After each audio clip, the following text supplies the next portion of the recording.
إن الحمد لله والصلاة والسلام على رسول الله ما بعد السلام عليكم ورحمة الله وبركاته. انسان هایی که چگونه باید مثلا که در طعام خوردنشان خطاها صادر می شود و این از جانب شریعت منع شدگی هست یا نه، از جمله تکیه زده خوردن. این حادثه که مشهور است نزد همه ما شما، تکیه میزنن به بالش و طعام خوردن میگیرد، او در همین موضوع یکم محظور، یعنی یکم چیز ممانعتی هست از جانب شریعت یا نه. در حقیقت در بخاری حدیث هست و این مشهور است و ابن حجر اسقلانی که شرح دهنده بگیم بخاری هست فتح الباری، در اون چندین سندها قطعی ذکر میکند، از جمله روایت نسائی قطعی میارد و دیگر روایت ها قطعی که میارد که میگه پیامبر گرامی صلی الله علیه و سلم خوردگی نبودن، تکیه زده شدگی تکیه کرده باشن، یگان مراتب خوردگی نبودن. یعنی که نبی صلی الله علیه و سلم حضرت جبریل آمد گفت که این طور طعام خوردن جایز نیست، الله پاک منع کرده است، گفتن منع کردن میگه. و این سند بسیار بگم روایت های زیاد میارد و از جمله که روایت صحیحی که پیامبر گرامی صلی الله علیه و سلم ثابت شده است، از اونها روایت بخاری هست که میگه لا اکل متکئا.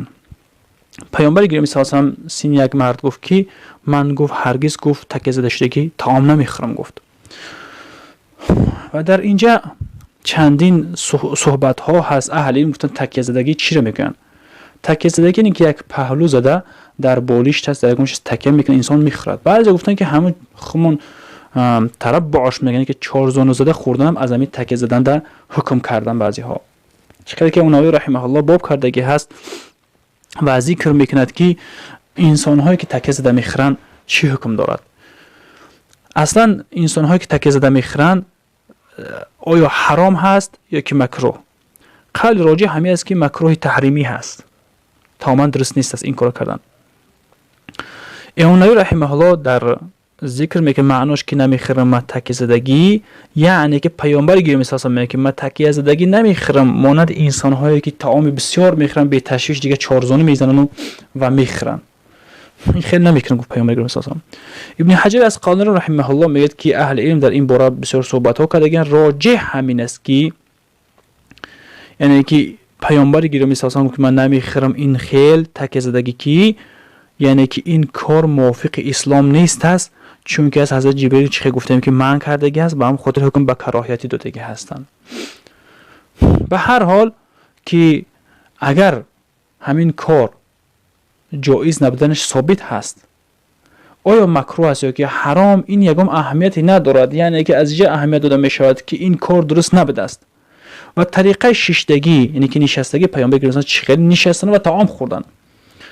دیگر نیز از حضرت انس روایت است که پیامبر گرامی صلی الله علیه و سلم میگه دیدم که میشتن، میگه مقعیان گفته، یعنی که میشتن میخوردن خرما را مقعیان، به معنای که وقتی که میشیشتن اون بگم پاچه های اونها طرف بالا بود و بعد بگم دنبشان میشتن و اوقات میخوردن، طعامشون میخوردن.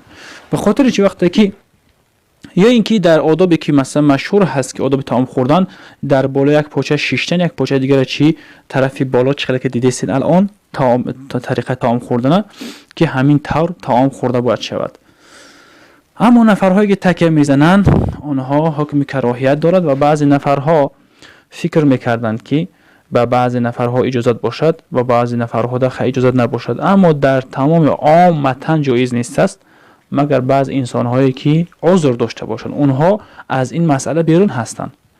همون خیلی بگیری که مثلا یک نفری که نشسته میتوند، یک نفری که عذر ندارد، اون نفر بالا این ده کرده با اگر همون طریقه‌ای که مثلا میخواسته خودش قطعی بخورد، این خلاف شریعت است. در بخاری ذکر شده از حدیث صراحتاً که پیامبر گرامی صلی من کرده است، من نمیخورم خودم گفته است و دیگرها را من کرده است که این میگه این جلسه اهل علم چخیلی که فرمودند که در شرح ریاض الصالحین در این میگه که چون که از این جلسه ای که مثلا که تکیه زده شیشتن خودش یک تکیه بگیم که متجبرین است، متکبرین هست، این یک طریقه یک فعلی تکبرانه هست، یک طریقه یک فعلی چی هست ظالمین هست، این کار درست نیست است.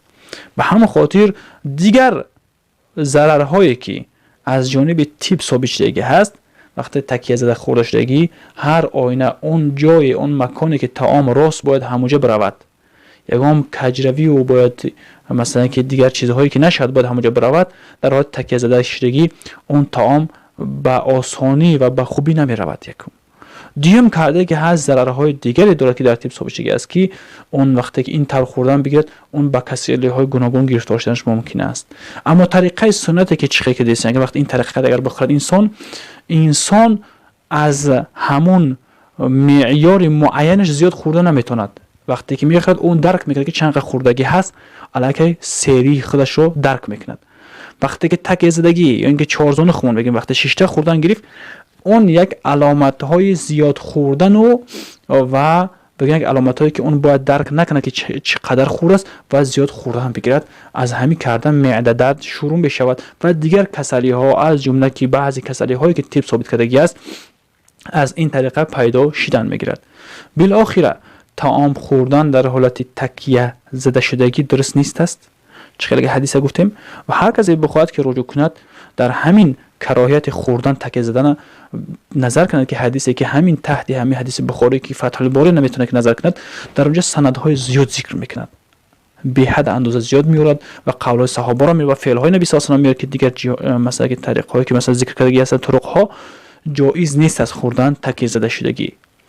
اگر عذر داشته باشد، شاید یک نفری هست که شاید که جراحت شدگی است، یک نفری هست که اون پیرانسول هست دیگر اون خورده نمیتوند، نشسته خورده نمیتوند، اون حالت تکیه زده بخورد، اون حالت ها دیگر حالت ها هست، اون حالت ها جایز هستند. اما نفرهایی که میبینیم امروز جوان هستند و یا اینکه جوان نیست، 30 سالشون که کمی رفتگی هست، اونقدر پیرانسول نیست، اونها نشسته میتونن، اما از روی میگه که ما خی بفرشیدیم کمی، از روی اینکه میگه که خی ما مدت درست هست، خی که ما شما جوان هست، اگر نظر که اونم جوان هست اون نباید کار بکند.